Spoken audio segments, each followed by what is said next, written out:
جب موسیٰ ہمارے مقرر کیے ہوئے وقت پر کوہ طور پر پہنچے اور ان کے پروردگار نے ان سے کلام کیا تو کہنے لگے کہ اے پروردگار مجھے اپنا جلوہ دکھا کہ میں تیرا دیدار کروں۔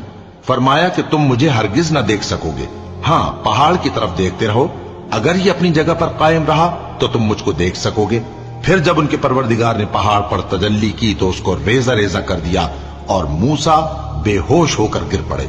پھر جب ہوش میں آئے تو کہنے لگے کہ تیری ذات پاک ہے اور میں تیرے حضور میں توبہ کرتا ہوں اور جو ایمان لانے والے ہیں ان میں سب سے اول ہوں۔ فرمایا اے موسیٰ میں نے تم کو اپنے پیغام اور اپنے کلام سے نواز کر لوگوں سے ممتاز کیا ہے، تو جو میں نے تم کو عطا کیا ہے اسے تھامے رکھو اور میرا شکر بجا لاؤ۔ اور ہم نے تورات کی تختیوں میں ان کے لیے ہر قسم کی نصیحت اور ہر چیز کی تفصیل لکھ دی۔ پھر ارشاد فرمایا کہ اسے مضبوطی سے تھامے رہو اور اپنی قوم سے بھی کہہ دو کہ ان باتوں پر بہت اچھی طرح عمل کریں۔ میں انقریب تم کو نافرمان لوگوں کا گھر دکھاؤں گا، جو لوگ زمین میں ناحق تکبر کرتی ہیں ان کو اپنی آیتوں سے پھیر دوں گا۔ اگر یہ سب نشانیاں بھی دیکھ لیں تب بھی ان پر ایمان نہ لائیں، اور اگر بھلائی کا رستہ دیکھیں تو اسے اپنا رستہ نہ بنائیں، اور اگر برائی کی راہ دیکھیں تو اسے رستہ بنا لیں۔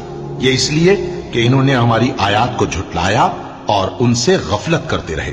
اور جن لوگوں نے ہماری آیتوں اور آخرت کی پیشی کو جھٹلایا ان کے اعمال ضائع ہو جائیں گے۔ یہ جیسے عمل کرتے ہیں ویسا ہی ان کو بدلہ ملے گا۔